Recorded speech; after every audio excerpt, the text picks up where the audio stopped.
is. It's working. Awesome.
All right.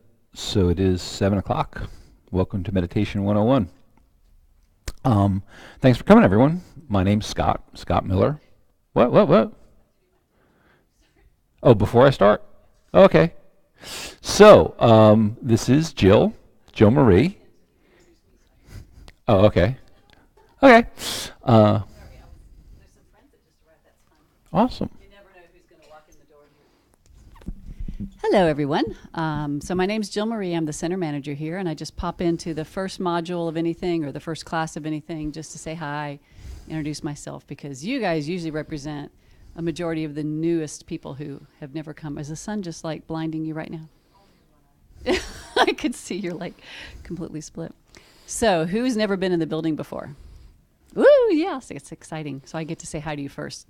He beat me to it, but let's see and I forgot to bring it in. I had a clipboard in my hand. If you would like to receive our emails that keeps you up, it's just once a week and we don't sell the list to anybody. We wouldn't even know how to do that if we could. So if you want to receive the weekly emails called This Week, you can just sign up on the email list on the concierge desk. It's right out front. And we'll add you to the list. You can unsubscribe yourself. So it's like if it gets annoying, you can take yourself off the list. Feel free to be comfortable moving up and down. They'll help you with that part if you want to get in chairs or sit on the floor. One thing that I'm here to mention is, especially if you're new here, it's kind of the people who come to other classes have heard me say this a lot. But if you have never come to the center like this or a center like this, we have 166 centers like this in the world. And all of the teachings are by donation only. So those of you who've called up have figured that out. But it's actually quite rare. It's like really rare. So other people, when our folks travel around, they're so shocked that they're like, they charged me money to go to a class. So everywhere else, most people charge for it. And here we don't do that. Everything we've done since, they charged a little bit in the beginning, but this June we're celebrating our 25th year. So we've been sharing the Dharma free for 25 years, which is really quite exciting. But we encourage you to donate. So free doesn't always mean free. It means help out when you can. You can offer service. You can talk to me if you wanted to ever do anything. You can pick weeds. You can come a little early. You can do all kinds of things here. Get a cup of water for the teacher if he needs it. Learn how to do water bowls, all kinds of fun things. If you'd like to text to give, there's a sign at the back door right by the light on how to text. So we're really high tech now. And or you can go online, or you can drop checks or cash in the boxes. They're located in two places. Other than that, this is a really fun class. It's 5 weeks. So one thing I'd like you to know about is to give 100% and not like 95%. So if you say you're going to come to this class, make it all 5 modules or all 5 weeks. Just like make it happen, because it progresses, it's designed, it's been around. How long has it been around, Scott? Like 20 years almost, maybe, or something? Sounds about right. Yeah, a long time. We've been teaching this consistently for a long time. So it's a very set class meant to encompass all 5 weeks that cover all the different topics. So you will benefit from it. Your family will benefit from it. Your daughter will benefit from it. And and it's so make that pledge to yourself to try to come to it. You'll enjoy Scott. He's a great teacher. He's very relaxing and he's funny, and he's one of our gems. So you're lucky to have him tonight. So, Scott Miller, take it away. Thank you, Jill. You're welcome. So yeah, thanks for coming, everyone. I've been coming here to Kadampa Center for, I just realized, about 10 years now. So yeah, woo. It's a really great place. I would say most of what I know about meditation I've learned here. I've been interested in meditation for a really long time. Even I remember back in high school being interested in it. But what I do here is basically mow the grass. That's like my big thing here at Kadampa Center, and teach some of these really basic introductory classes that are not too much of a stretch for my limited knowledge. But I'm glad y'all came. Jill has given her introduction and her hello. If she's like she said, the center manager. So if you have any questions about how things work here, you can ask her if you see her, or go on our website and send an email. She will likely be the one to respond. Just to say, and it's nice that we have so many people who are here for the first time. That's really awesome. Usually we do for Meditation 101. Just some general housekeeping items. I'm gonna bug you about this every time you come for the next 5 weeks about sitting closer. I know some people like to just hang out in the back, and I'm just kind of here to see what's going on. We don't do anything crazy or scary or anything like that. So, and what I like is if you sit up front, and if you don't feel like moving right now, that's fine. But try to remember when you come next time, if you sit closer up front and we're all sitting like right up here, it's a little less like we're all shouting each other across a big room. It's a little more fun, I think. A little more of a family style event. If you need to, when you're meditating, thank you. All right, awesome. As far as where you like to sit, if you prefer to sit in a chair, that's totally fine. You should sit in a chair if that's more comfortable for you. If sitting on a cushion is comfortable, that's great. If you're sitting in a chair, one of the things that you'll want to do right now, and I encourage you to get up and do, is if your feet don't rest comfortably on the floor, you'll see there are cushions around, and you can get a cushion to put under your feet so that your feet, when you're sitting in your chair, your feet rest flat on the cushion, so that they're resting flat on something. Either flat on the floor or flat on a cushion. And if you are sitting on the floor on a cushion, then just whatever you need to do with the cushions to make yourself comfortable. We're not formal. Well, I'm not going to say we. I won't speak for anybody but me. I'm not formal. So if you need to get up and use the restroom in the back, I'm sure they told you where the restrooms are, out the door and to the left. If you need to leave halfway through for whatever reason, I'm not going to scowl at you if you decide to get up and leave. If you can, if we're in the middle of a meditation and you can wait until, the meditations that we do tonight won't last more than 5 minutes. So if you can wait a couple minutes until we're done to leave or whatever you need to do, that would be great, so that you're not actually moving around during the middle of a meditation. But one thing I would ask everybody I'm going to encourage everybody to put your cell phone on airplane mode or off so that it doesn't make any noise at all. At least put it on silent, or as we say here at Kadampa Center, put your cell phone on meditate. If you have, some people come here and they say, hey, my son's at home, and he's 14 years old, and I told him that if he needs anything, I'd reply right away. So obviously if you have some commitment where you need to answer a message on your cell phone if one comes in, I understand totally. Obviously if you have to take a call or anything, if you can step outside to do that, that would be great. So, as I said, my background in meditation is I've been coming here about 10 years here to Kadampa Center, and I would say most of what I've learned about meditation has been right here.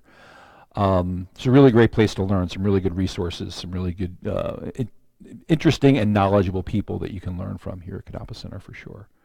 So what I'd like to do just for the next couple minutes is if you would take a moment and just introduce yourself to the people who are nearest to you, the 2, 3, 4 people who are nearest to you. Just say hi to them, you know, or just say hello, make some friends.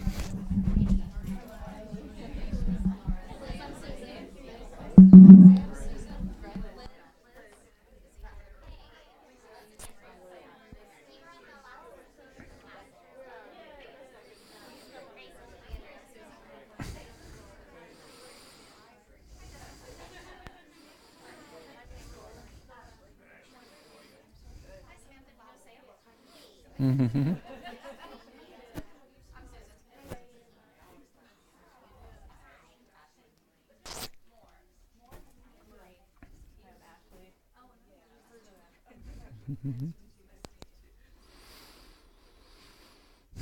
Um, so how many people here are totally new to meditation, have never done any meditation before, ever? Okay, perfect. Um, do you have any people who study meditation to some extent? And how many people would say that they already meditate on a regular basis, fairly regular, somewhat regular, anything resembling regular? Okay. Yeah, usually there's a variety of people here. So you know, with different levels of experience, that's pretty normal. So let's talk about meditation. Let's kind of get right into it. What is meditation? Does anybody? Oh, one more housekeeping thing. Chris and I think Mike, if Mike is around, will be passing microphones around. So I know everybody hates to talk into the microphone. Everybody hates using the microphone. But here's why we do it. We record all these sessions. So, like as Jill said, I really encourage everybody to make a commitment to come for all 5 sessions because you'll really get the most out of it if you do. But if, let's say you can't come next week, okay, no problem, come the week after, right? And we record all the sessions. You can go on our website, kadampa-center.org, and find the class recordings and find the you know, Meditation 101 session 2 or whichever one you miss, and listen to that recording and get caught up so you don't feel like you missed anything, right? So the problem is none of the microphones that we have will pick up more than a couple feet away, not really even more than a couple inches away. Like if you're going to talk on the microphone, you have to hold it right up to your, like an ice cream cone, right? So here's the problem. You're listening to the recording of session 2 because you can't come next week, right? You want to come for session 3, and somebody asks a question, and all you hear is meditation. Like you can't hear what somebody's saying unless they use the microphone. So that's why we do it. It's for your benefit, everybody's benefit. If you decide to listen to one of the recordings, the only way we're going to hear anything you say is if you use the microphone. So I know some people find it a little awkward, but you get used to it after a minute or two, and we all do it. I have this thing on, so that's why we do the microphone. So I would like, if you would, to answer, and Chris has the microphone back there, what is meditation? Can anyone tell me like what it is and what's it for, and how do you do it? Like any ideas that you have about meditation? Yeah. I mean.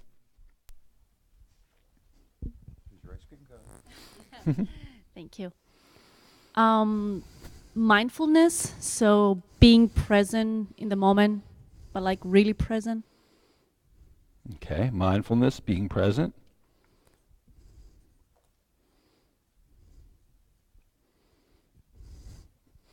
Okay. Anybody else have any ideas? What it is, how you do it? Yeah. Well, maybe to become more like the observer and not just be stuck in your head so much. Mm-hmm. Yeah.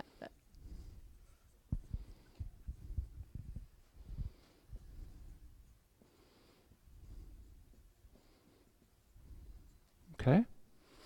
Anything else? Any other ideas? Okay. Yeah.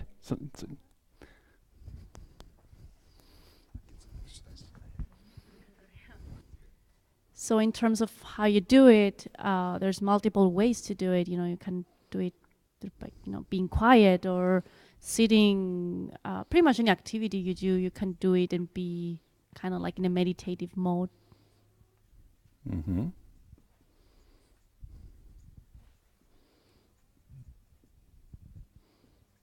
Okay, great. So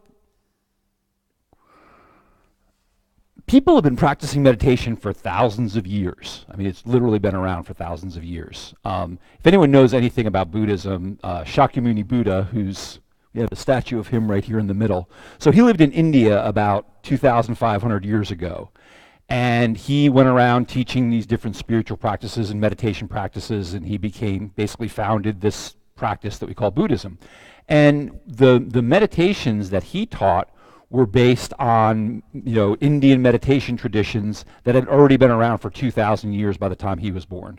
So meditation has a very, very long history in especially Indian and Asian spiritual traditions. Shakyamuni Buddha was just one of many teachers who took existing meditation practices and adapted them to a specific purpose. So, and even Shakyamuni Buddha taught different things to different people based on what he felt would benefit them the most.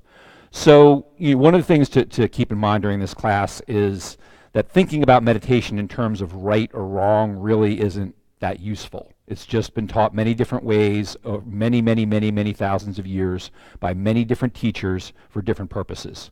So if something that we talk about here is different from what you've heard in the past or a meditation that you've practiced in the past, it's fine, not surprising at all.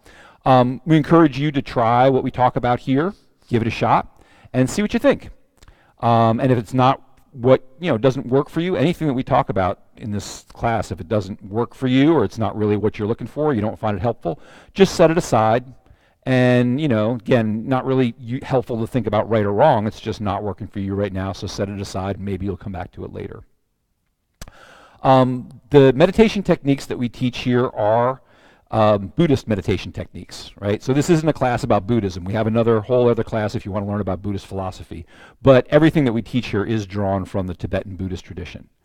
So just to tell you a little bit of background, so you know a little bit about where this comes from. So Kadampa Center, our center is we practice Tibetan Buddhism in the Gelug tradition. So the Gelug school is one of 4 different schools of Tibetan Buddhism. We follow the teachings of His Holiness the Dalai Lama, whose picture is there in the middle. Our resident teacher, Geshe Gelik, he's a Tibetan monk. He grew up in India, went into the monastery when he was like 7 years old. And we say Geshe Gelik. Geshe is an academic title. So it's an academic title that's awarded after a program of study that lasts anywhere from 19 to 40 years.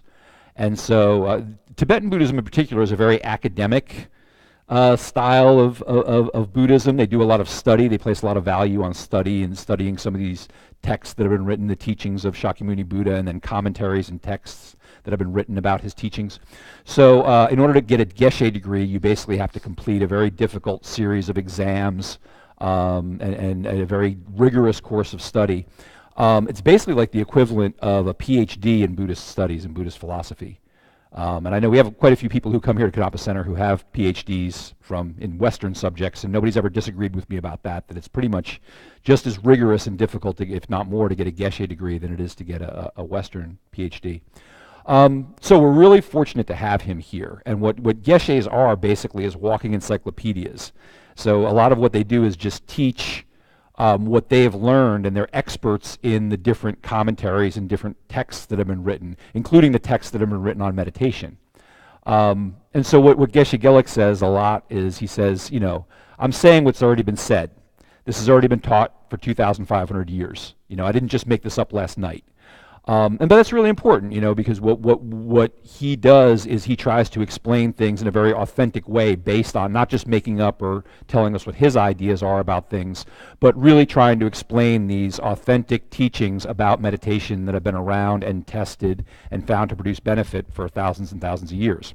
So I'm not that good, right? I haven't been studying this as long as he has. I'm going to do my best to do that. I'm going to do my best to share with you what I've learned and try to be accurate in terms of sharing what I've learned and not trying to interject too much of my personal opinion. I probably won't do a really good job of that. So you do have to take everything we say here with a grain of salt. Even Shakyamuni Buddha said, I think one of the coolest things that from his teachings that I heard was, he said at one point, don't believe anything that I say just out of respect for me as a teacher.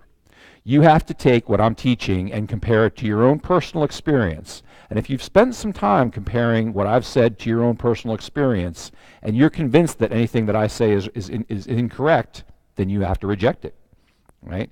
So it's very much an emphasis on being discerning when you're listening, And don't just accept anything you hear because, somebody who's sitting up here in the front of the hall says it.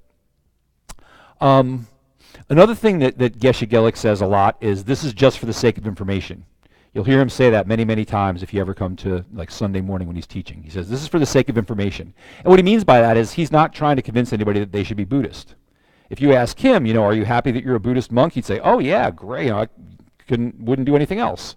If you say, should I be Buddhist? He'll say, I don't know. It's above my pay grade. Not my job to tell you what you should do, right? So it's a very important part of Buddhist teachings is nobody's here to tell you that you should be a Buddhist or this is what you should do. It's for the sake of information. So we're not assuming that anybody who comes here wants to become Buddhist. All we're assuming is that you came here tonight because you want to learn something about meditation.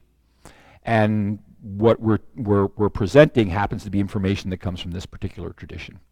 But that's all an important part of it. This is all just for the sake of information. And it's up to you to decide how you want to use the information. Any questions so far about any of this?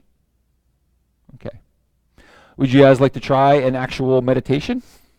Simple, rather simple one? Okay. So sit comfortably. If you're sitting on a cushion, just in whatever cross-leg position is comfortable for you. If you are sitting in a chair, like we said, if you need to get a cushion so that your feet rest flat on something. There are a lot of cushions around, either the cushions here on the floor or the ones by your seats. Just have your feet resting comfortably on the floor. Your hands can be sitting in your lap or on your knees or whatever's comfortable for you. One thing, probably the most important thing when you're meditating, is to sit up straight. So however you're sitting, if you're sitting on a cushion, try to sit up straight. Not rigid and stiff, but just, sitting up straight. Feeling very supported by your body. If you're sitting in a chair, try if you can to sit up straight so that you're not like leaning or slouching against the back of the chair, but you feel like you're supported by your body and not by the chair itself. You can have your eyes open or closed. If you have your eyes closed, you can just have them lightly closed. If you want to have your eyes open, then they should be just slightly open, just to let in a little bit of light. Not really focusing on anything.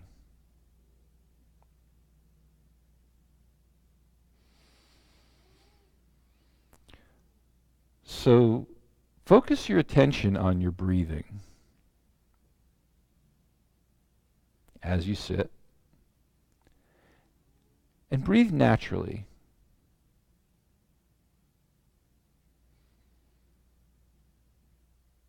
Become present in the moment and place where you are. Just focus your mind on the rising and falling of your shoulders and chest as you inhale and exhale gently.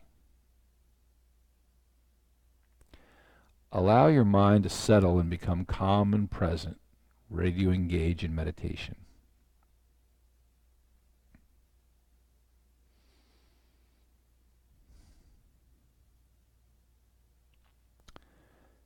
Think about your motivation for this meditation session. So think that you're meditating not just for your own individual benefit, but also you're taking the time to meditate and develop your mind to become a wiser and kinder person, able to be a benefit to all beings.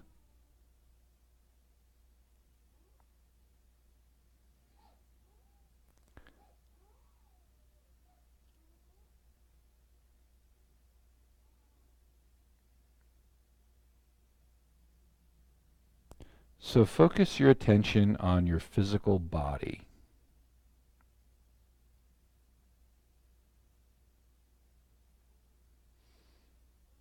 Find a suitable position with your spine straight, but if you need to adjust or move around a little bit to get comfortable, please do that. You don't want to be stiff or rigid.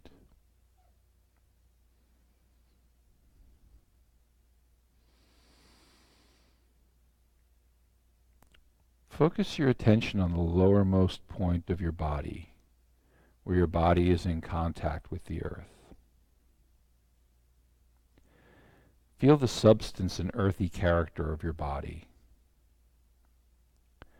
Concentrate for a moment on that contact, on the weight and substance of your physical form. Pay attention to the character of your mind, your consciousness, while focusing at that point.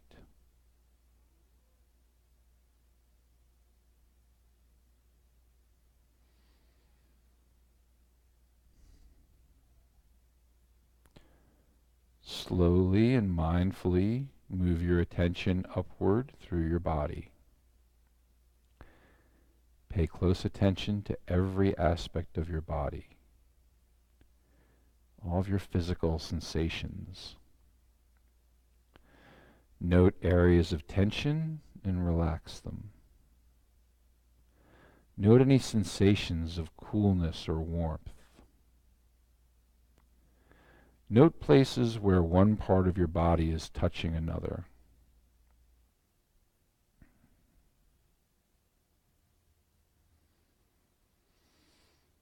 Move upward through your legs, your hips, your hands in your lap.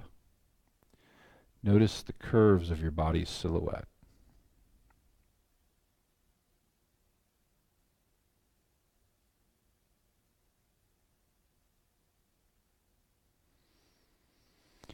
Move upward through your belly, your waist. Note the curves of your arms.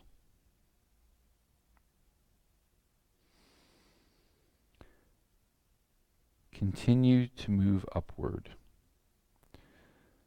Note the rising and falling of your chest with your breathing. Notice the curves of your shoulders.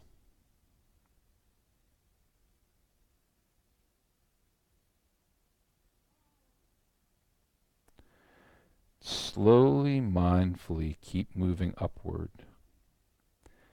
Pay special attention to your shoulders, neck, and your jaw. If there's any tension there, relax those areas.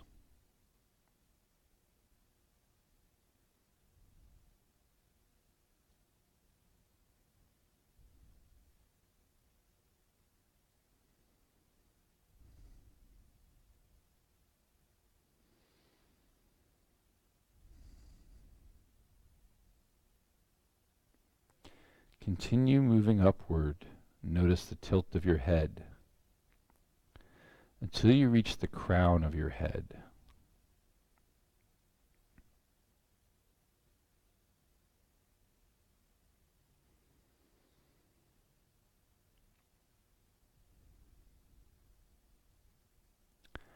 Allow your attention to rest at your crown for a moment.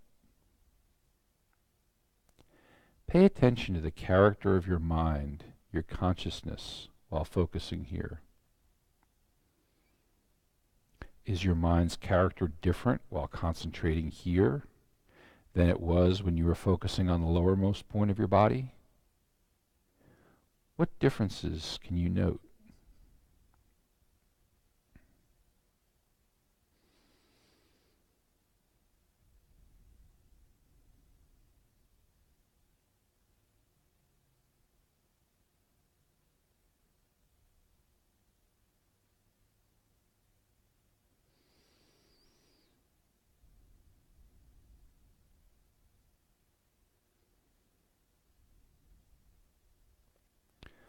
Slowly move your attention back downward through your body in the same way.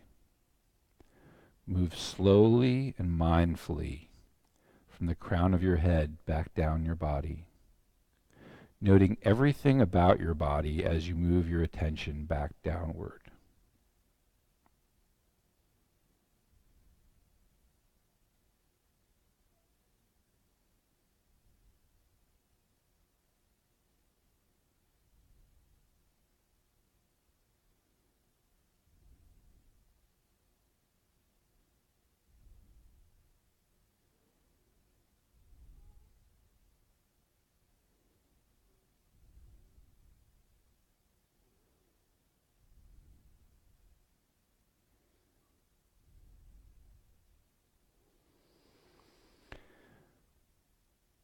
Bring your attention all the way back down to the cushion or the floor where your body is in contact with the earth. Again, focus your concentration at this point. And note the character of your consciousness when focusing here. Again, note the nature of your mind state when concentrating here, the point where your body is in contact with the earth. Any differences from your mind state when concentrating at your crown?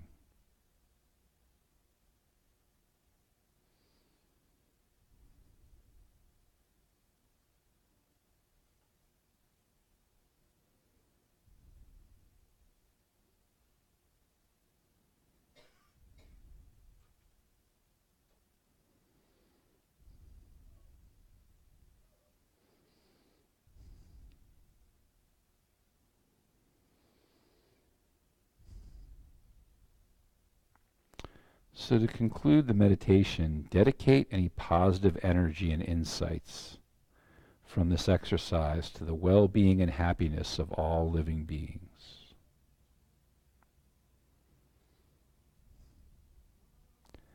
And when you're ready, bring your attention back to the room.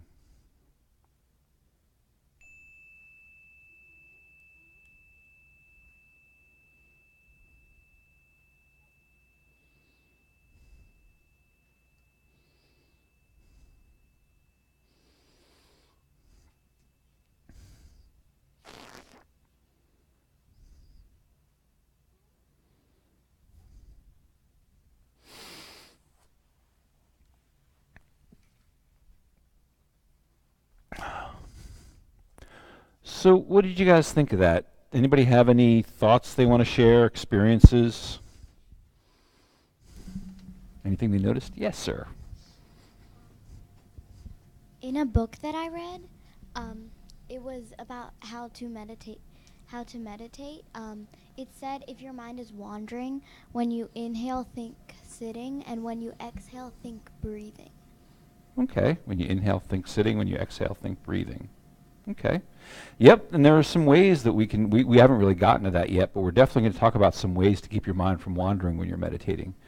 Actually, I wouldn't even say keep your mind from wandering, but that's a normal part of what happens when you're meditating, that your mind tends to wander, and what to think about that, or how to deal with that. So yeah, that's part of it. Yep. Anything else? Anybody else have any comments or thoughts? How did you feel? Did anyone notice a difference when, so we had you sit and concentrate on the crown of your head for a little while and think about that, and then think about, and think about how your mind felt, the nature of your mind, what did it feel like when you were concentrating on the crown of your head? And you're also concentrating, on your contact with the ground when you were concentrating at that point where your body's in contact with the ground, and thinking about how your mind was at that point. Did anybody notice any differences? Was it all the same, or did anybody notice anything different between one and the other? Yeah.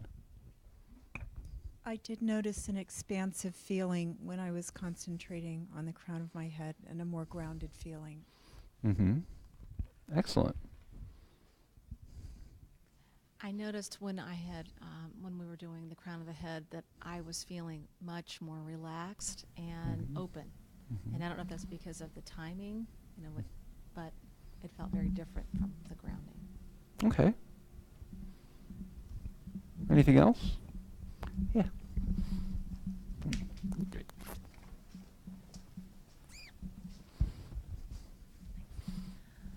When I was concentrating on the touch of my body with the earth, I kind of felt heavier. I was more aware of the weight of my body. Interesting. Heavier versus lighter, yeah. Oh, and by the way, you're welcome to bring drinks if you want in here. Just bring your stuff back out with you. But if you want to bring water, soda, whatever you like, you're more than welcome to do that. Use that. When I was focusing on my contact with the earth, I felt like grass was growing around me because it was contact with the earth. You thought of grass growing around you. Oh, interesting. Excellent. Okay, so it's pretty common when to have a little more. Some people describe it as a more grounded feeling. Some people describe it as a heavier feeling when you're focusing on your contact with the earth, and a more open or expansive feeling when you're concentrating on the crown of your head. If you didn't notice anything, that's okay too. Not everybody has the same experience. So, but that's part of, and one thing about these exercises that we do, these meditation exercises, is they're all available as handouts. And I wrote a website URL up there on the board, and you can come up after class if you want to take a picture of it or copy it down or whatever. But you can go on our website and download all the handouts for this class, and they have all the meditations that we do here are written on the handouts. So you could, I mean, if you wanted to, you could even record yourself reading them and then just play that back while you're meditating. Yeah. Or, get the recordings of the classes. But something that you could try a few more times. Try the same exercise a few more times and see if you do notice a difference and what the difference is. And it'll be a little different for everybody. It's not like there's a right or wrong answer. So great.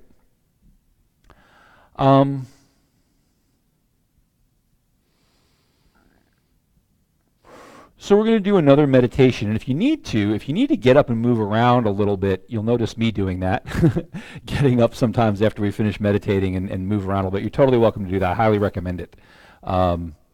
Keep the blood flowing a little bit. You definitely don't have to sit in one place for the whole time.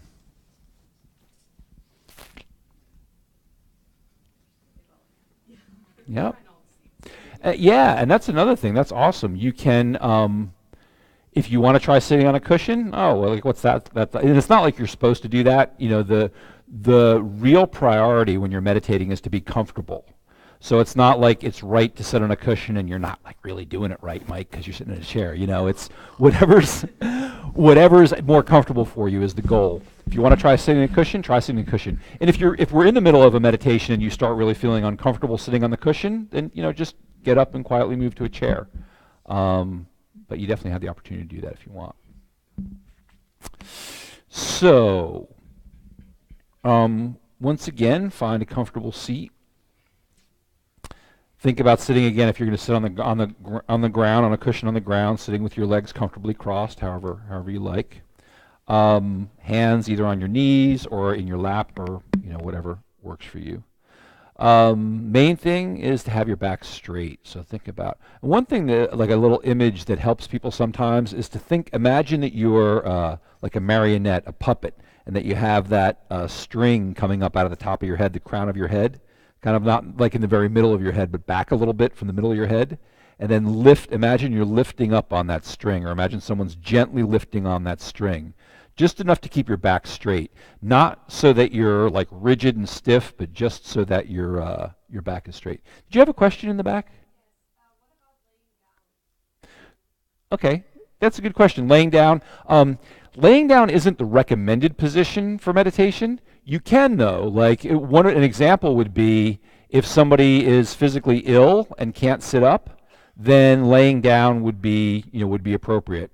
But for this type of meditation that we do, it's considered preferable to sit up. Now, for example, I've taken some yoga classes. I'm not a yoga instructor or anything, but you do generally at the end of a yoga class, it's called Savasana, corpse pose, which is a meditation that's done laying down. So sometimes, there are some specific types of meditation that are done that way, but for the types that we're doing here in this class, it's recommended to be seated. You're welcome.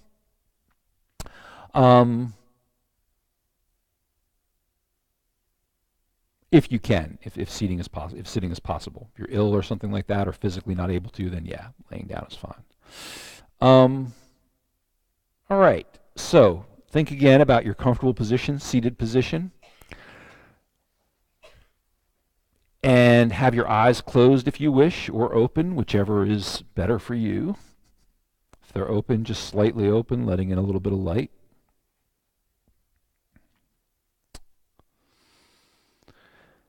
Focus your attention on your breathing and just breathe naturally. Focus on the rising and falling of your shoulders and chest as you inhale and exhale gently. Allow your mind to settle and become calm and present, ready to engage in meditation.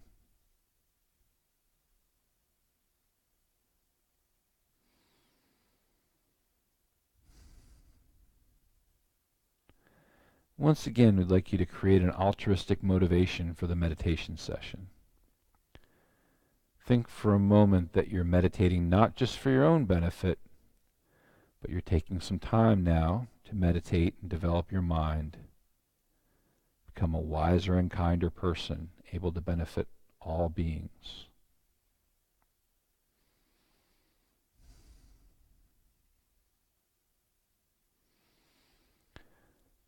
So bring your attention to the opening of your nostrils.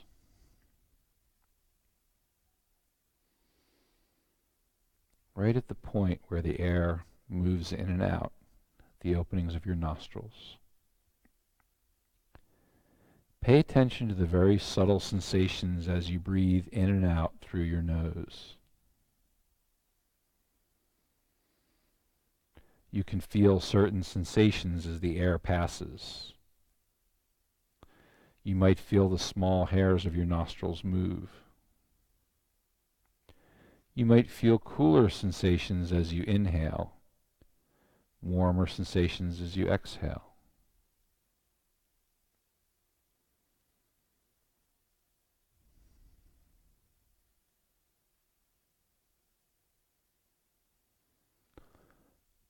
Don't follow the air out into the surrounding environment, or don't follow the air into your body. Just keep your attention on the sensations associated with the breath right at the opening of your nostrils. Whatever sensations you notice there. And that's your job for this meditation, to keep your attention firmly placed on those sensations.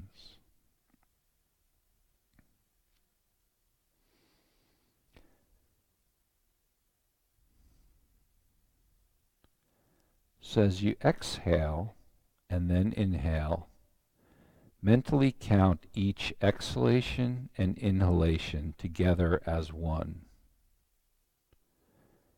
You exhale and inhale and count one. The next exhalation and then inhalation, you count two. And count from 1 to 10, concentrating on those sensations. When you reach 10, begin again at 1.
Distractions are very normal.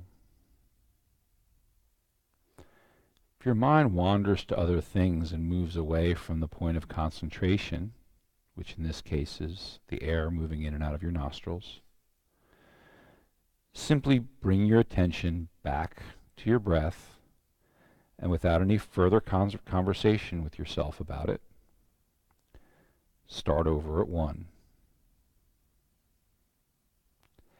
Even if you never get past 2, it's not a problem.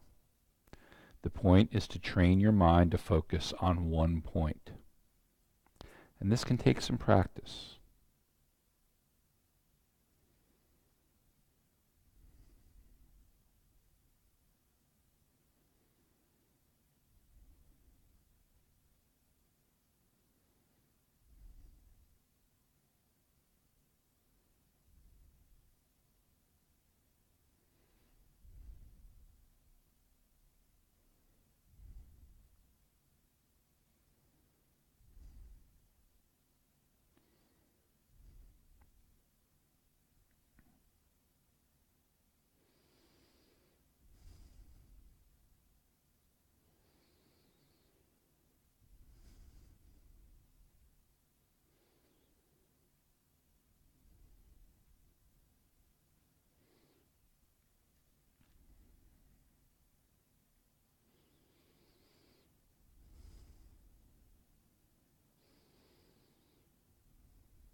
So as we bring the meditation to a close, dedicate your positive energy and insights, any benefit that you've received from this meditation, to the well-being and happiness of all living beings.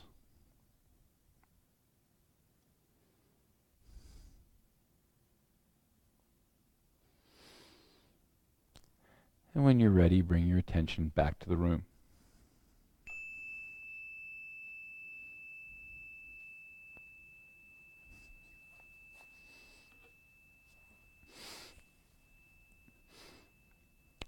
And if you'd like to stand up and stretch your legs, that's always acceptable and recommended.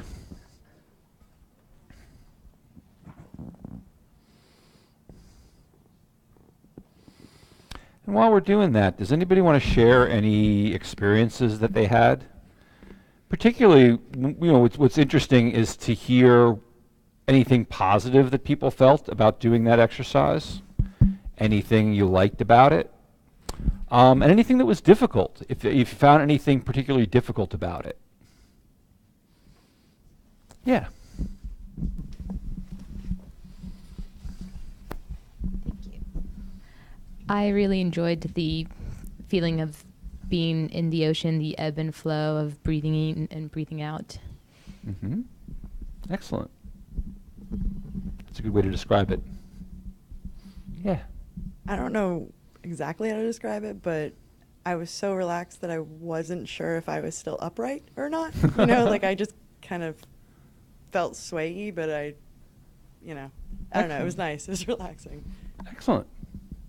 Anything else? Yeah, I think someone up here. Over here.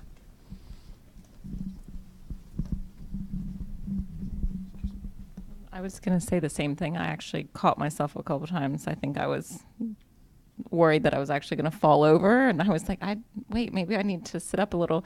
That for me was more relaxing than the first one we did, and really having something to concentrate on, because I do find that I get very distracted very easily. Mm-hmm.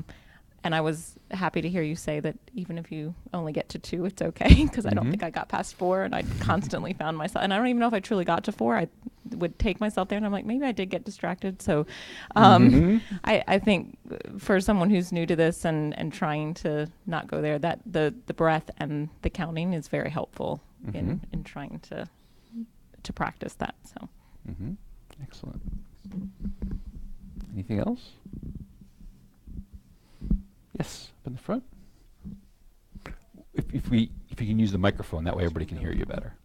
When I was breathing in, it felt like it was winter because the air felt really cold, and when I was breathing out, it felt like it was already summer because the air was really hot. Nice. So really noticing the difference in temperature. Excellent. Thank you. Somebody else? I saw somebody else had a hand up. Yes. Good.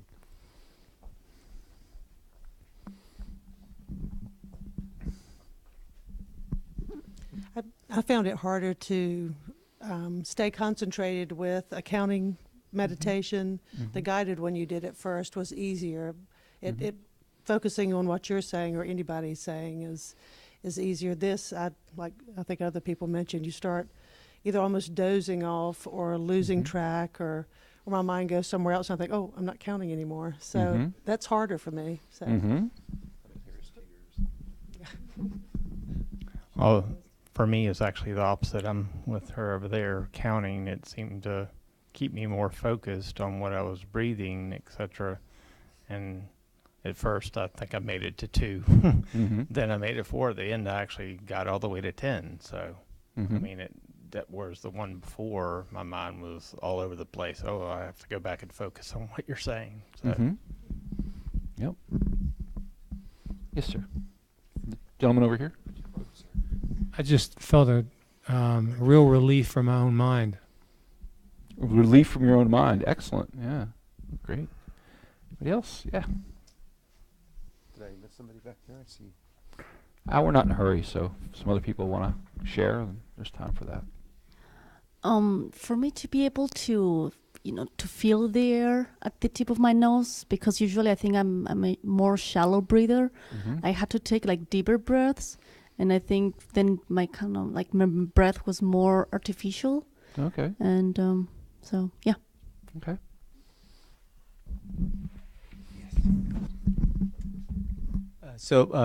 The first time when we did the meditation, I always have a hard time getting the thoughts out of my mind. There's a lot of things swirling around. So when you start counting, I think that helped me better to kind of get those thoughts out of my, because I was focusing on the counting now.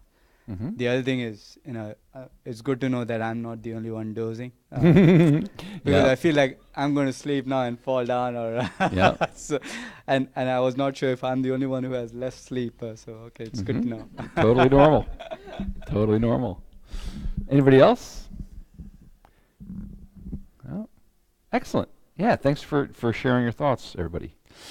So let's talk a little bit about meditation and what it is. I asked you guys in the beginning what your thoughts were on it, or what you knew about it or thought of it. And so, you can kind of see a lot of these ideas just in what we've done. Being present, focusing on what's happening right here, right now, not so focused on other things that are happening. Being an observer, observing your breath, observing what your thoughts are doing. So yeah, all of these are definitely aspects. All of these are definitely ideas that meditation involves. So a little bit more, in this tradition, in the Tibetan Buddhist tradition, in terms of their view of meditation. So the Tibetan word for meditation is gom. That's why we said, if you talked to me when I came in, I said, or any of us, we said, we're meeting in the Gompa. So Gompa, the word Gom Gompa means meditation hall, basically, in Tibetan. So Gom is the Tibetan word for this associated with meditation. And the literal meaning is familiarization, which that's kind of interesting to a lot of people. If you've had, a lot of different, maybe you've had exposure to meditation in other traditions or heard a little bit about it. And so when we say the word, the literal translation of the word in Tibetan is familiarization, it seems kind of strange. So if you think, I actually looked up for when I was putting together some notes for this class, I think last year when I was leading it, I looked up the actual New Oxford American Dictionary definition of familiarization, of what familiar means. So it's well known from long or close association, or often encountered and experienced, or common. Right? So how does that apply to meditation? Another way to think of it is habitual patterns of thought and behavior. And so what we're looking for in meditation is to become more familiar with positive habits and positive thoughts, and less familiar with negative. So more familiar with what brings us happiness, and less familiar with what brings us unhappiness and suffering. More familiar with what brings us happiness and satisfaction. So we're very familiar with what's going on in the outside world, right? A lot of times, probably most of our days when we're awake, we're focusing on what's going on around us in the outside world. And we're not always spending a lot of time becoming familiar with the inner world, with what's going on in our own minds. So that's really one aspect or purpose of meditation, and at least in this tradition, is to become more familiar with the workings of your mind. Become more familiar with your mind and actually how it works. And then an extension from that is to become more familiar, or train yourself to become more familiar with what we call virtuous states of mind. States of mind that lead to happiness and satisfaction. So it's, in terms of the purpose of meditation, it's different from just relaxing. And there are meditations, or certain types of meditations that you might learn that are geared towards helping you relax. But the actual, that's not the main goal or the main purpose of meditation in this tradition. The idea in the Buddhist tradition is that as human beings, we have a tremendous amount of untapped potential, especially untapped potential for positive thought and positive action, and untapped potential to be happy. We have a great deal of potential to be happy and to find satisfaction that we're not necessarily taught how to use or how to tap into. So that's the purpose in Buddhism. The purpose of meditation is to transform your mind. which sounds kind of like a big, serious goal, but that's the purpose in meditation. It is kind of serious. To transfer your mind gradually, by gradually decreasing the negative or harmful aspects of your mind, the aspects of your mind that lead to suffering, and growing and developing and increasing the positive or beneficial aspects of your mind. That's really what we're striving for, is to become more familiar with our mind and then slowly, gradually develop the positive traits of mind, the stuff that we want more of, right? So probably if I was to ask everybody, well, what's a positive state of mind? And just think about that for a moment. If I say, what is a virtuous state of mind or a positive state of mind? So maybe you're thinking like generosity, right? Love, kindness, compassion. So we know what the good things are, right? We know what makes us feel really genuinely good. And the goal in Buddhism is to develop more of those types of thoughts, develop your ability to experience that state of mind more frequently and more powerfully. And we do that through meditation. And the idea basically is just to bring you greater peace and greater satisfaction in your life. So some of the things that you see up there, being present, being mindful. I mean, we'll talk a little bit more about what those things mean in future sessions, and then not, what they mean in terms of from this tradition. One of the interesting things about this tradition is they have very specific definitions for some things that we kind of use very loosely, or we use certain terms a lot without really thinking about what we mean by them. So we tend to have really specific definitions for things in this tradition. Any questions about that? So again, just to kind of recap, the purpose of meditation, the goal of meditation, at least from this perspective, from the Tibetan Buddhist perspective, is to become more familiar with your mind, and more specifically to train yourself to be more familiar with virtuous states of mind, with positive states of mind, with states of mind that lead us to be happier and more satisfied in our lives and more at peace. And it starts with improving your ability to concentrate. So if we're going to do any kind of work on our mind, we tend to have to, we have to be a little more focused, right? Pay a little more closer attention, not be as easily distracted. And it's not easy to do, right? And so this is an interesting thing. Geshe Gelek, our teacher, resident teacher, often talks about this. There are some forms of meditation and some meditation teachers who will tell you, like, the goal is to not think of anything. So your goal is to completely clear your mind, completely, blank slate, not think of anything. And that's not what we try to do in this tradition, because in the Tibetan Buddhist view of the mind, the function of the mind is to think, is to have thoughts. So if you all of a sudden, out of nowhere, try to tell your mind, don't think, stop thinking, it's like telling a dog, don't wag your tail when you see a milk bone, right? I mean, it's the natural function, the normal everyday function of the mind is to have thoughts. So we're not necessarily trying to completely clear our minds, but what we are trying to do is train our minds to be able to focus on one specific thing.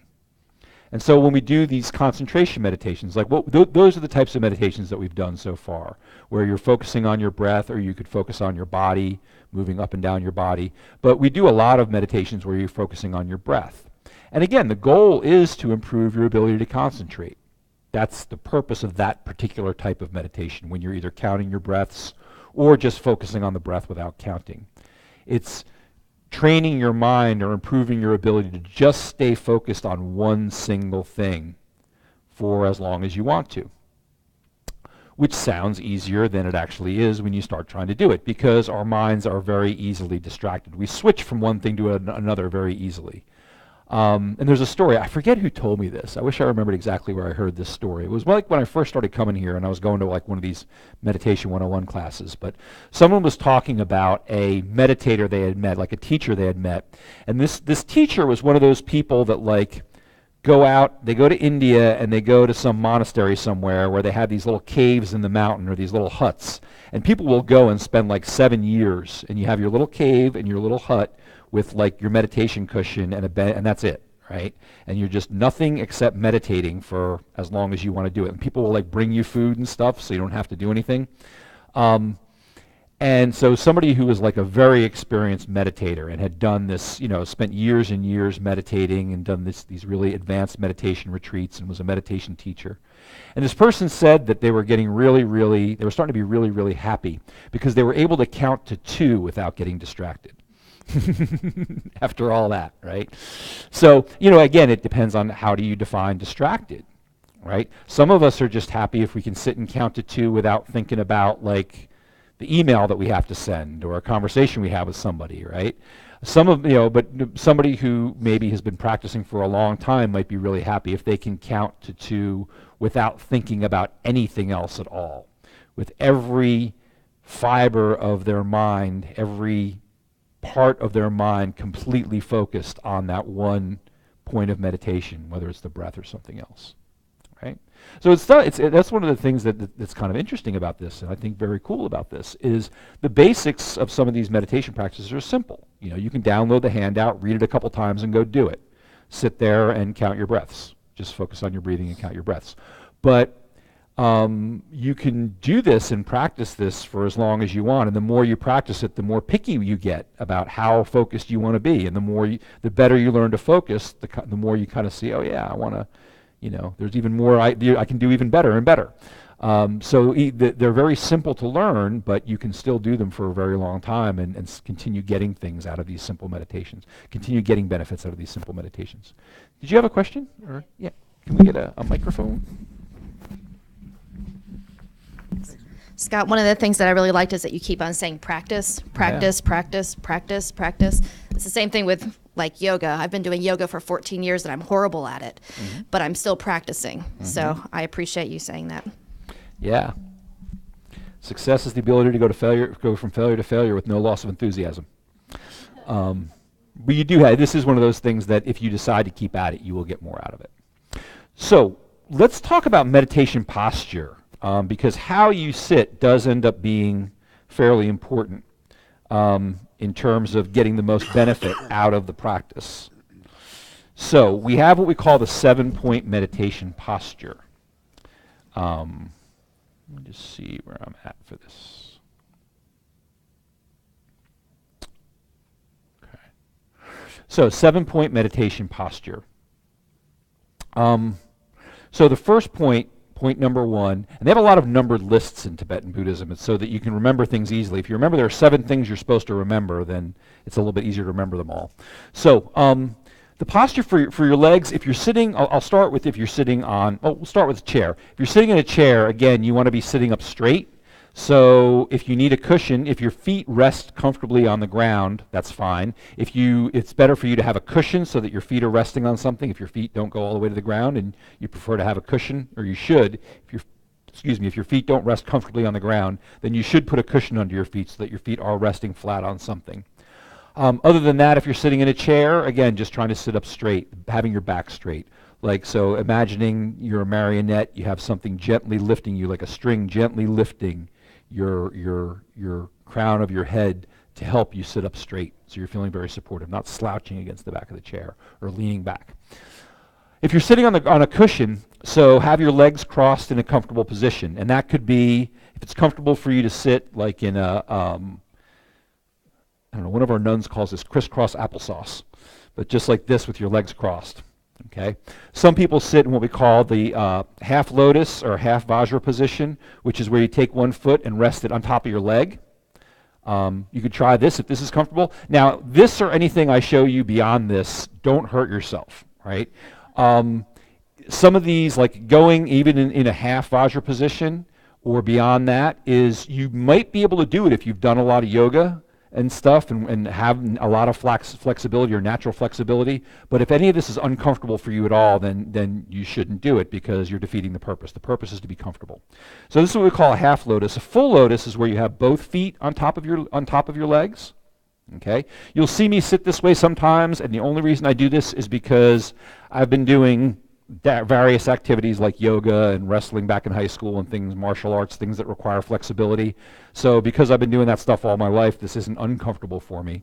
And it keeps my legs from falling asleep. The only reason I do it is because it keeps my legs from falling asleep. If it's uncomfortable for you, then again, it's defeating the purpose. So try to find a position that's comfortable for you.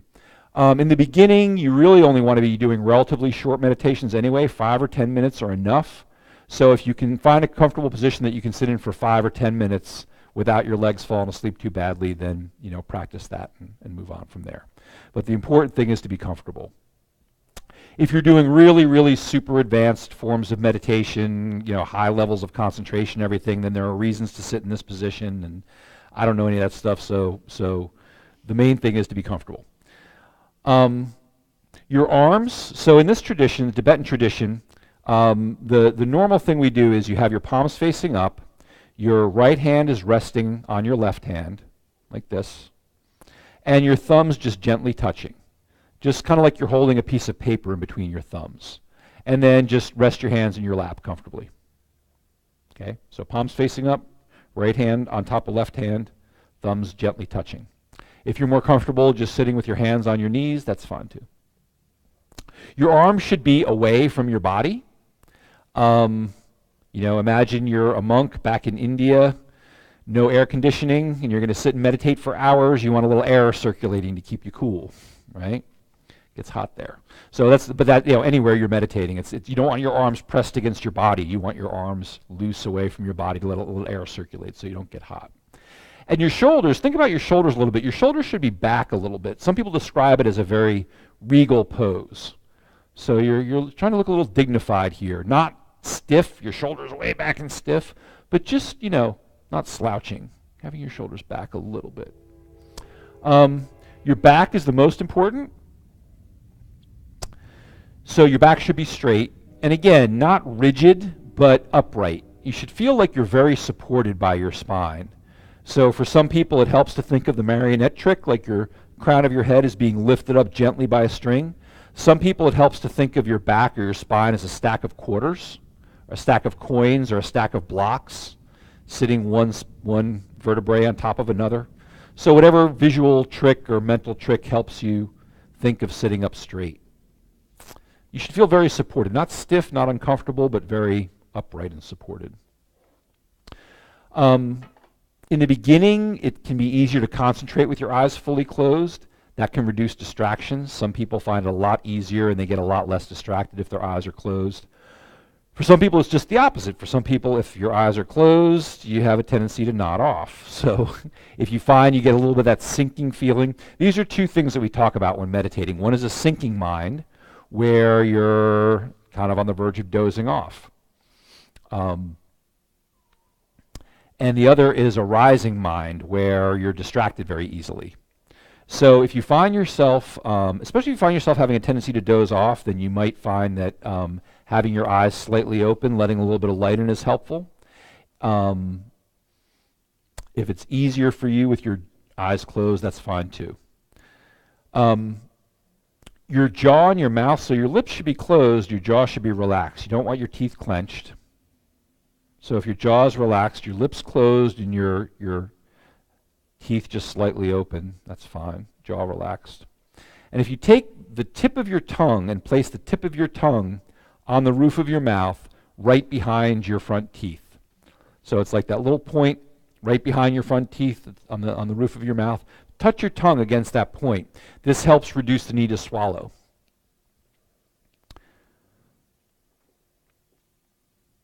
So, going back to the numbers, which I should be paying more attention to, the legs are number 1.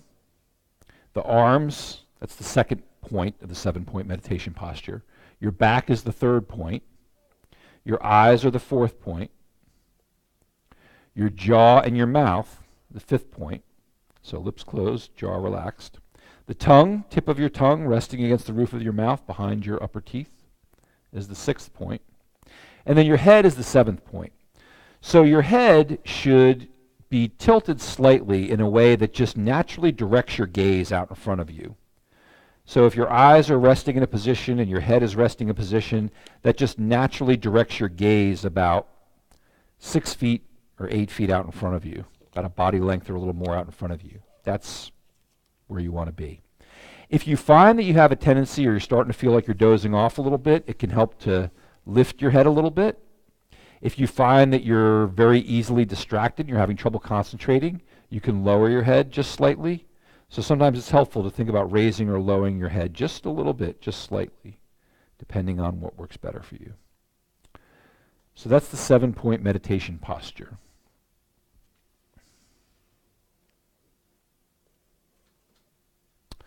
So I was talking a moment ago about concentration.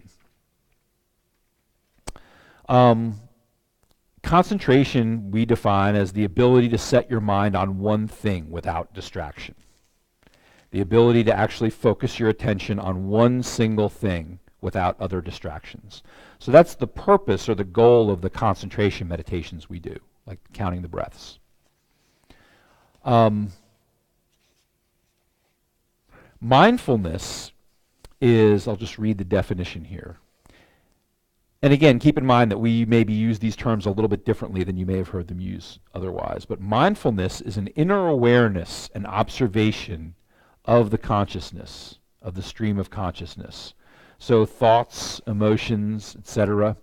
When you're aware, it's kind of like there's a part of your mind that's an observer and paying attention to what's going on. Like, concentration is the ability to focus on one thing. Mindfulness is a part of your mind that's paying attention to whether you're doing that or not, if that clarifies it a little bit. So if you are concentrating solely on one thing, counting your breaths, and your attention is on counting the breaths, and you're not being distracted by other things, then you're concentrating. There is that one aspect of your mind, though, that one part of your mind that's not totally concentrating just on the breath, but is more aware of, are you really doing that or not? Are you doing that or are you distracted? So that's concentration and mindfulness. And they're both, important things that we want to become familiar with, and skills that we want to develop as part of meditation practice. So, we're going to do another meditation. This is a bare attention exercise. And this is considered more of a practice of mindfulness, or an exercise in mindfulness. So seeing if you're being mindful. So get comfortable wherever you'd like to do this exercise, on a chair or on a cushion.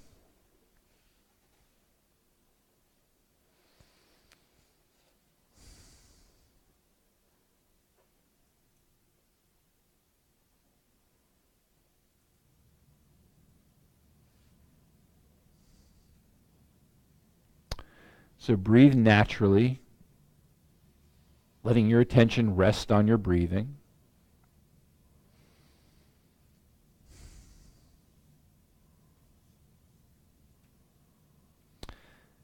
Just think for a moment about how you're sitting. Review that 7-point meditation posture.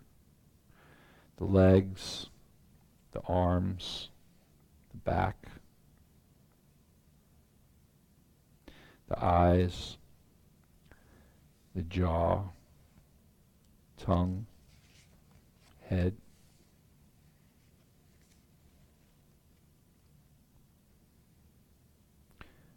Letting yourself breathe naturally.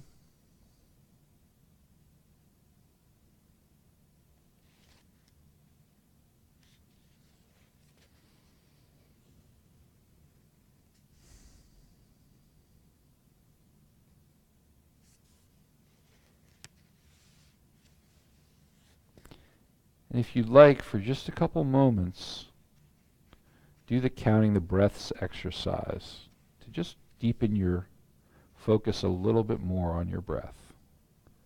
Narrow your focus a little bit more onto your breath by counting your breaths.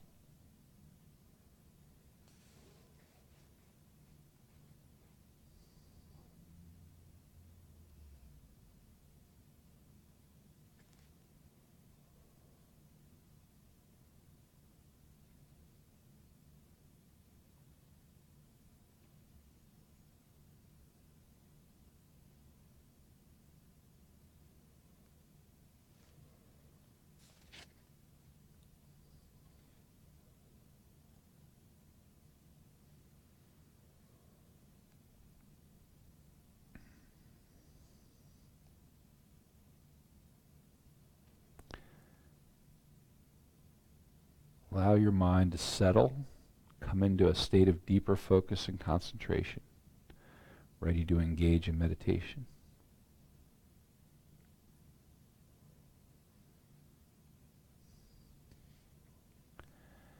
And once again, we're going to create an altruistic motivation for this meditation session.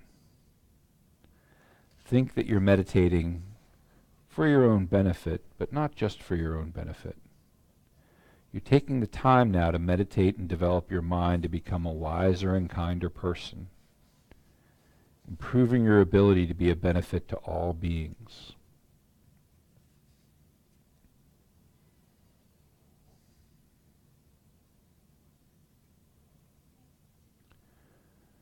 Focus your attention at the openings of your nostrils.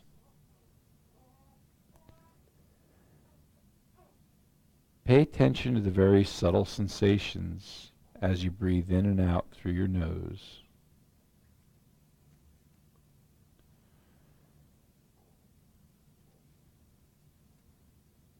Notice the sensations as the air passes, the small hairs moving, the cooler sensations as you inhale, warmer as you exhale. Again, you're not following the air into your body or out into the surrounding environment. You're just focusing your attention on the sensations associated with the breath at the opening of your nostrils.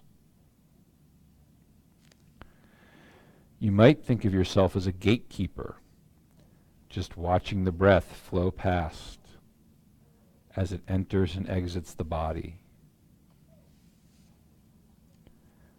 Keenly observing everything that arises in this area of focus.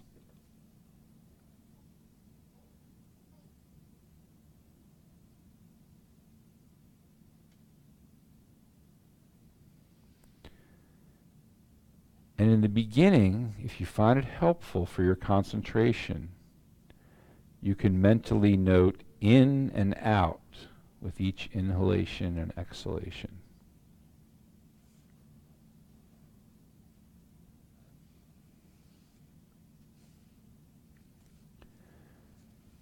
You're using the breath as an anchor for your attention.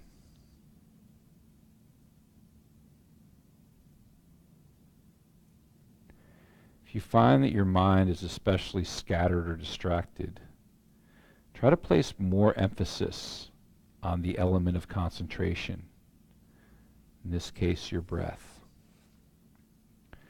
Try to focus your mind more firmly on your breath.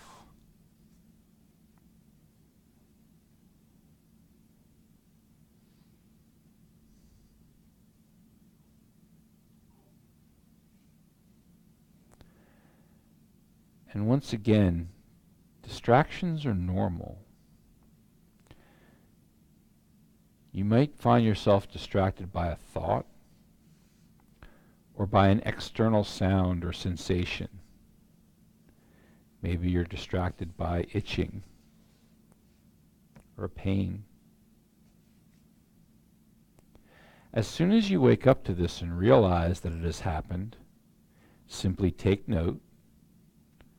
You might think thinking or sensation. But don't get upset or disturbed, and don't judge. Just very gently disengage from the thought or the distraction and return your attention to the breath.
as you go throughout your day, you can check on whether or not you're being mindful. Do you always know what you're doing while you're doing it? Is your attention on the thing that you are doing, or is it elsewhere? Meditation is not an isolated activity. It's an integral part of our lives.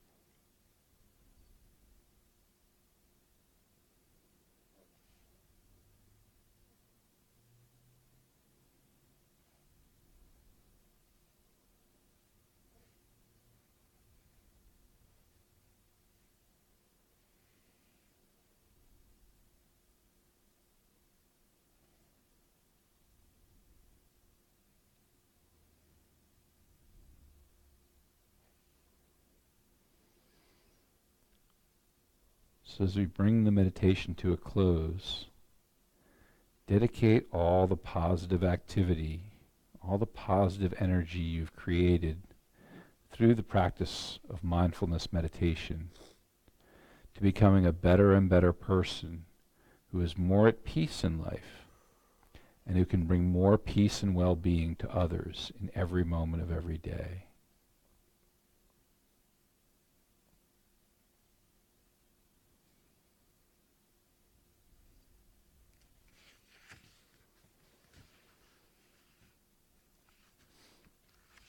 And when you're ready, gently bring your attention back into the room.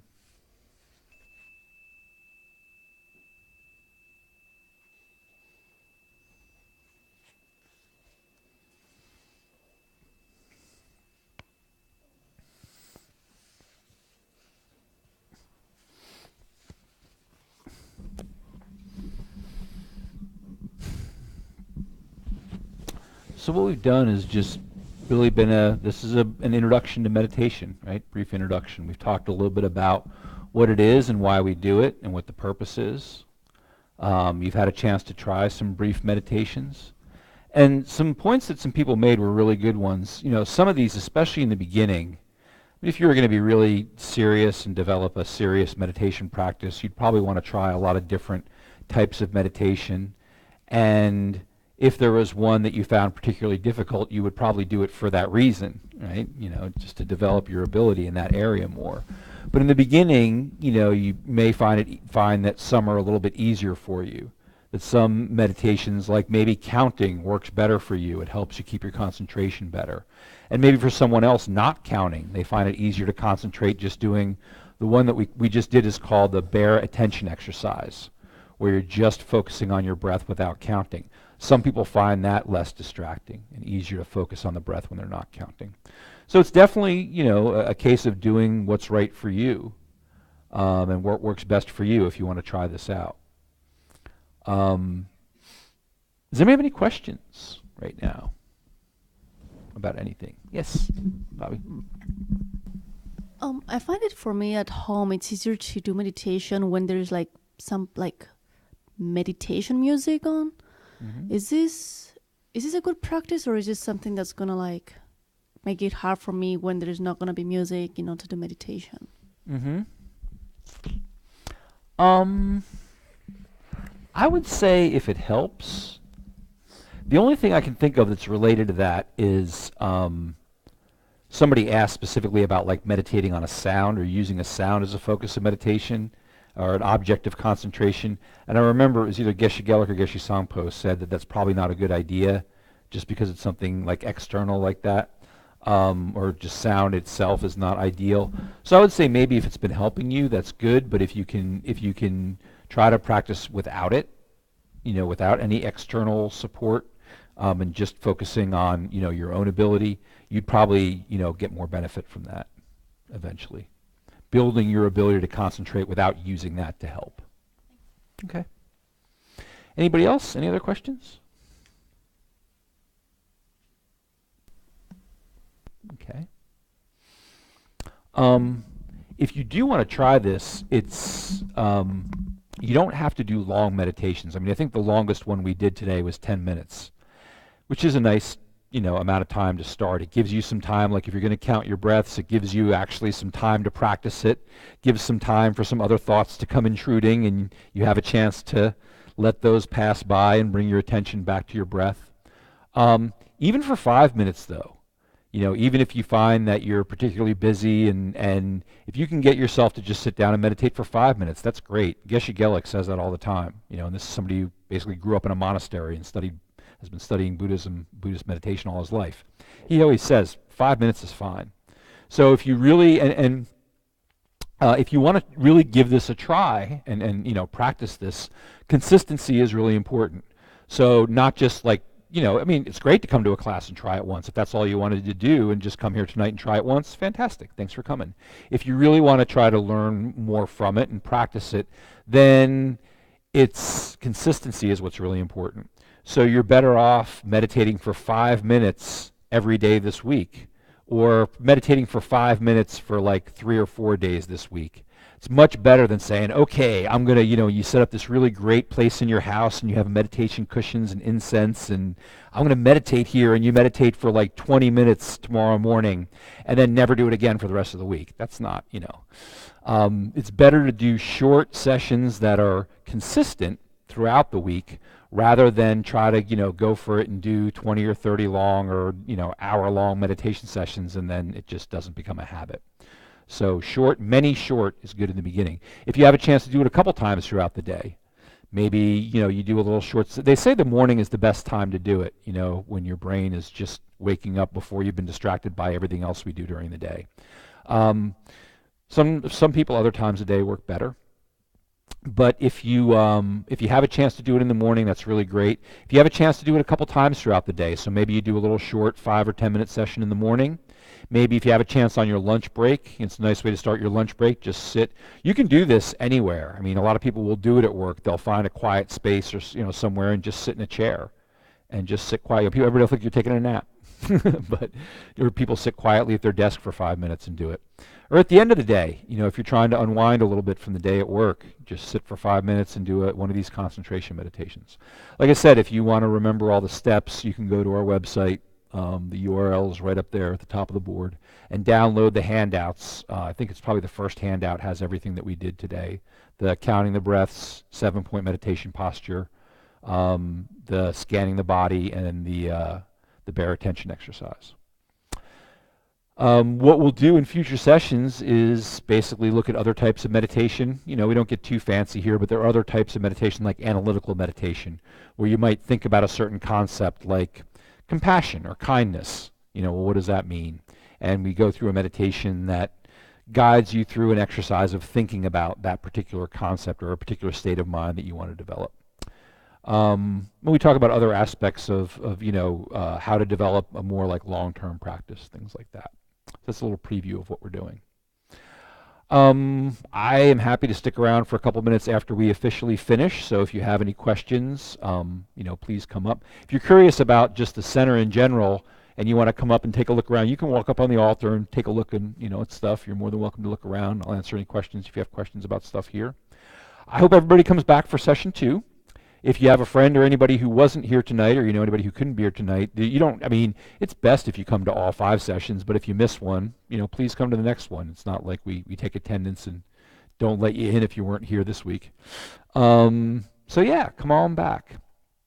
I am going to do, you have homework. Did I tell you there'd be homework? There is homework. So either the bare attention meditation, where you just sit and focus on your breath without counting, or counting the breaths. Try to do that if you can once every day for at least 5 or 10 minutes. At least 5 minutes. If you can do it for 5 or 10, that's great, once a day. If you miss a day, do it the next day. It's not like, the whole thing is over. It's not like you failed your homework if you miss a day. But just give that a try. See if you can try. Yes, do you have a question? Can we get a microphone? How do you recommend timing it? I use on my cheap little iPhone 4 that I've had forever, there's a little meditation app where I can set it for like 5 minutes and it does this little ding chime. So there are all kinds of apps and just regular timer apps you can So use for that. You don't recommend just letting it end naturally. You want it to have a stopping point. If you have time, yeah, sure. If you're going to do that, if you have time and you don't want to limit to like 5 or 10 minutes, then stop when it feels good. Geshe Gelik always says that. He says, stop when it feels good. So after a few minutes, if you feel like, oh yeah, this is great, you know, and oh, maybe I'll do it a few more minutes. But try to stop it at a time where you're feeling like, yeah, this is really good. Not at a time where you're like, okay, I'm just exhausted. I'm over this. I've done it. This is all I can handle for today. Try to stop when you're feeling good about it and not really try to push yourself to go until you're exhausted. But yeah, that's totally fine. Yeah, good question. If you have any experiences, anything that you feel really goes really well, or any problems, anything that you're having difficulty with, make a couple notes about that and bring that back to class, and we'll talk about that, you know, next session. There is a book that we have here. I think we have it for sale here. It's called How to Meditate by Kathleen McDonald. So if some people are like, oh, is there a textbook for this class? And, you know, we're not that fancy, but this is actually the book that a lot of the meditations we do they're in here. A lot of the ones that in the handouts are in this book too. So if you're interested in getting a book, if you think that would be helpful in reading more about meditation, this is the one of the good ones that we recommend, How to Meditate by Kathleen McDonald. So let's just quickly, before we call it a total done for the night, just do a brief dedication. Just think for a moment to yourself about how being here was a great way to spend this evening. You know, we all could have been doing a lot of things. A lot of things we all could have been doing this evening, and you chose to come here and practice or at least learn a little bit about meditation, which is a great thing. Even if it's just learning something new, that's great. So give yourself credit for making the effort to come here. Think about the benefits of being here and try to expand those benefits out. Try to dedicate any benefit that you've gotten from being here. Try to think about how your being here can help you in any way be of benefit to all sentient beings, all living beings. Anything positive we do for ourselves is making the world a little bit of a better place too.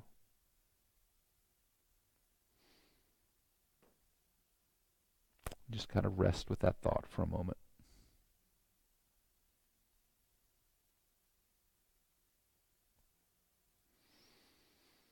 And thank you all very much for coming. I'm going to do one last little commercial before you go. So as Jill said in the beginning, everything we do here is by donations, basically. Just about everybody, except for Jill, just about everybody's a volunteer. Chris, our AV guru back there, is a volunteer. I do this volunteer. Mike is a volunteer. So we do have some cost, and everything we do is on a donation basis. So we do have some costs, like, you know, unfortunately, Duke Energy makes us pay for our electricity. You know, they're not. But so if you do feel like donating, if you think this is beneficial, we have donation boxes outside. You can donate. You take out your phone, donate on our website if you'd like to do that. No obligation, but if you would, those opportunities are there. And if you'd like to volunteer, if you maybe this is like, you know, you've been coming here a few times, or maybe later on down the road, after you've been here a few times and you'd like to help out, there's a really cool group of people who basically do all the work here and keep this place running. So if you are interested in volunteering, let me know or let Jill know, and we can tell you what opportunities are available. And that's it. End of commercial. Thanks for coming. If you guys have any questions, like I said, I'll be here for a little while, a few minutes at least. And if not, we'll see you next week.